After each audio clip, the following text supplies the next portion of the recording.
ચક્રવર્તી દુશાસને પોતાના વાણી વિલાસ દ્વારા જે સ્ત્રીઓના સન્માનનું ચીરહરણ કર્યું છે, તો એની સજા પૂરી ભાજપ સરકારને મળવી જોઈએ કે નહીં? આપણે થોડા સમય પહેલા પ્રથમ તો હું અહીં આજે આ ગુજરાતના સ્થાપના દિને ચરોતરની આ દિવ્ય ભૂમિ ઉપર એટલે આણંદમાં ઉપસ્થિત તમામ સમાજના મારા આદરણીય વડીલોને મારા વંદન. માતૃ સ્વરૂપા એવી મારી માતાઓ બહેનોને મારા કોટી કોટી નમન. અને જેની આંખોમાં જ્વાલા ભભૂકી રહી છે એવા હાવજ જેવા મારા ભાઈઓને મારા જય માતાજી. એક ચરોતરની દીકરી તરીકે આપ સર્વને હું અહીં આવકારું છું. થોડા સમય પહેલા આપણે રાજકોટમાં જે મહાસંમેલન યોજ્યું હતું. જો તમે પણ ગુજરાતની પડે પડની અપડેટ મેળવવા ઈચ્છતા હો તો હમણાં જ આ ચેનલને સબસ્ક્રાઇબ કરો અને સાથે સાથે કમેન્ટમાં આપેલી લિંક ઉપર ક્લિક કરીને ખાસ આપણા વોટ્સએપ ગ્રુપમાં જોડાવવાનું ચૂકશો નહીં. નમસ્કાર, તમારા બધાનું સ્વાગત છે ધ કાજલ સુવા યુટ્યુબ ચેનલ ઉપર.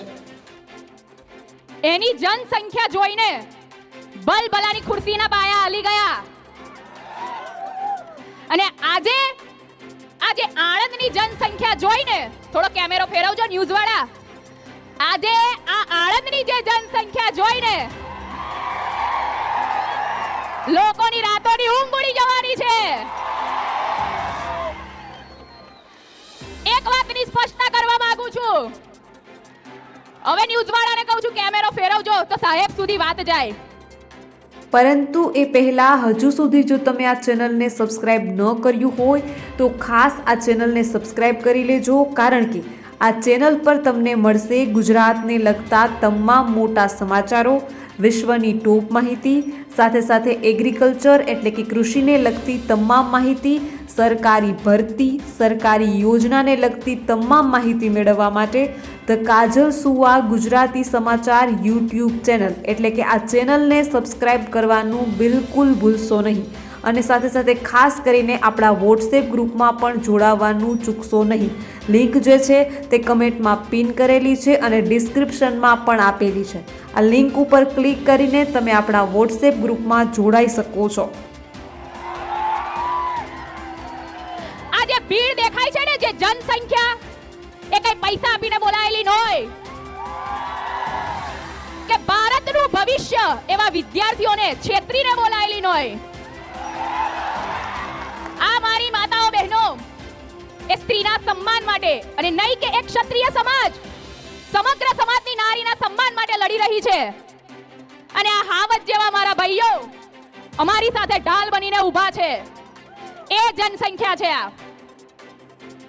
થોડા દિવસ પહેલા રાજકોટમાં રૂપાલાભાઈ એમના પ્રચાર દરમિયાન એક મંચ ઉપરથી એવું નિવેદન આપ્યું કે ભૂલ મેં કરી છે તો મારી સજા મારા પક્ષને કે મોદીજીને કેમ? આપ સર્વે જોયું હોય તો મારા રૂપાલાભાઈને, એમના સમગ્ર પક્ષને અને મોદીજીને પણ એ વાત કહેવી છે કે તમે તો સનાતન ધર્મની આટલી મોટી મોટી વાતો કરો છો, હિન્દુ સંસ્કૃતિની મોટી મોટી વાતો કરો છો, તો શું મહાભારતની ધૃત્ય સભા ભૂલી ગયા છો?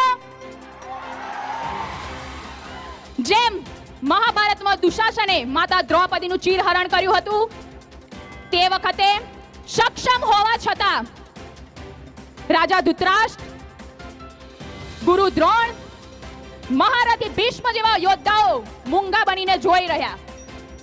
ત્યારે એ દુશાસનના પાપ કૃત્યની સજા સમગ્ર સભાએ ભોગવી પડી હતી. તો અત્યારે આ કળિયુગના રૂપાલા રૂપી જે દુશાસને, આ કળિયુગના જે રૂપાલા રૂપી દુશાસને પોતાના વાણી વિલાસ દ્વારા જે સ્ત્રીઓના સન્માનનું ચીરહરણ કર્યું છે, તો એની સજા પૂરી ભાજપ સરકારને મળવી જોઈએ કે નહીં? મોદીજીને મળવી જોઈએ કે નહીં? જો સ્ત્રીના સન્માન માટે માતા સીતાના ગરિમીના રક્ષણ માટે રામાયણ યોગ્ય હતું, માતા દ્રૌપદીના સ્વાભિમાન માટે મહાભારત યોગ્ય હતું, તો આજે મારી મા બેન દીકરીઓના સન્માન માટે અમારું આંદોલન યોગ્ય છે ને છે જ. આજે ઇતિહાસ સાક્ષી છે, ક્ષત્રિય ક્યારેય કોઈ દિવસ કોઈ પાસે કશું માંગ્યું નથી, બસ એણે બધું આપ્યું જ છે. ચાહે સંસ્કૃતિની રક્ષા માટે માથા આપવાના હોય કે સંસ્કૃતિની ગરિમા સાચવવા માટે જોહર કરવાનું હોય કે પછી દેશને અખંડ બનાવવા માટે રજવાડાનું દાન આપવાનું હોય, એણે બસ બધું આપ્યું જ છે, ક્યારે કશું માંગ્યું નથી.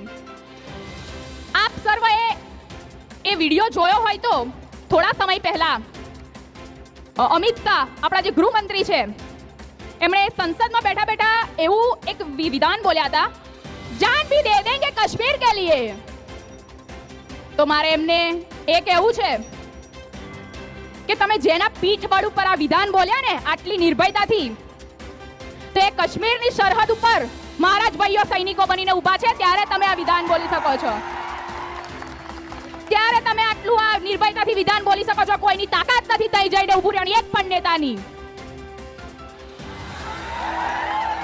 તમે ભલે અમને લોકસભા કે વિધાનસભાના ટિકિટ લિસ્ટમાંથી બાકાત રાખો કે નજરઅંદાજ કરો, પણ જે આ પરમવીર ચક્ર યોદ્ધાની યાદીમાં મારા ભાઈઓના નામને કેમનું નજરઅંદાજ કરશો? થોડા સમય પહેલા આપણે જોયું કે જામનગરમાં જે મહિલાઓ સાથે સરકારી પ્રશાસન દ્વારા જે નિમ્ન કક્ષાનું કૃત્ય કરવામાં આવ્યું, એ બાદ આપણે રાજકોટ મહાસંમેલનમાં આપણા વડીલોએ સરકાર સમક્ષ ત્યાંથી વાત પણ રજૂ કરી. એ છતાં 2 દિવસ પહેલાનો વિડિયો તમે જોયો હોય તો કચ્છનો કેટલું નિમ્ન કક્ષાનું કૃત્ય સરકારી પ્રશાસન દ્વારા આપણી મહિલાઓ માટે કરવામાં આવ્યું. શું એ યોગ્ય છે ખરું? અમે આતંકવાદી છીએ? અમે મહિલા અમારા સન્માન માટે લડી રહી છે. હું એટલું મોદીજીને કહેવા માંગુ છું કે તમે શું સ્ત્રી સશક્તિકરણની આટલી મોટી મોટી વાતો કરો છો, નારી વંદના નારી સન્માનની આટલી મોટી મોટી વાતો કરો છો, તો જ્યારે સત્તાના બળ ઉપર સરકારી પ્રશાસન દ્વારા આવા અપકૃત્યો થઈ રહ્યા છે, ત્યારે કેમ આંખોએ પટ્ટી બાંધેલી છે? મોદી સાહેબને એક સૂચન બીજું કરવા માંગુ છું કે તમે તમારા પક્ષના નેતા તો છો જ, પણ તમે એ વાત ભૂલી ગયા છો કે ભારત જેવા મહાન દેશના તમે વડાપ્રધાન છો. જ્યારે ભારત જેવા દેશમાં જે દેશ નારી સન્માન, નારી અસ્મિતા અને સંસ્કૃતિ માટે વિશ્વ વિખ્યાત હોય, ત્યારે હવે ભારત જેવા દેશના વડાપ્રધાન જ્યારે સ્ત્રીઓ મહિલાઓ સાથે આવું અપકૃત્ય થઈ રહ્યું, ત્યારે આંખે પાટા બાંધીને બેઠા છે. આ ક્યારેય માફીને લાયક નથી. આપણો ક્ષત્રિયનો તો ધર્મ જ છે લડવો. આપણા શસ્ત્રો જરૂર બદલાયા છે, આપણું લોહી બદલાયું, આપણી યુદ્ધ કરવાની રીત બદલાઈ છે, આપણો ઉદ્દેશ તો એક જ છે. આપણું આ ધર્મ યુદ્ધ 7 તારીખે પૂરું થતું નથી. આ તો હજી એક પગથિયું છે, હજુ તો ઘણા શિખર સર કરવાના બાકી છે. માટે અંતે હું એટલું કહીશ કે ઇલેક્શન તો આવશે ને જશે, સરકાર બદલાશે પલટાશે, પણ આજે જે અમારા ભાઈઓની એકતા છે ને એ ક્યારે તૂટવી ના જોઈએ.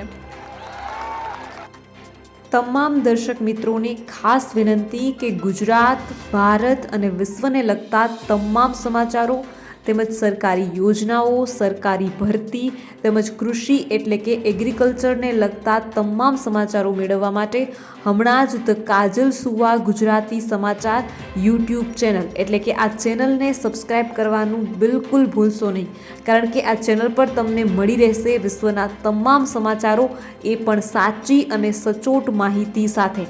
તો હમણાં જ ચેનલને સબસ્ક્રાઈબ કરી લો. તો બસ આજના વિડીયોમાં એટલું જ. જલ્દી જ મળીશું એક નવા વિડીયોની સાથે. ત્યાં સુધી જોતા રહો ધ કાજલ સુવા યુટ્યુબ ચેનલ. નમસ્કાર.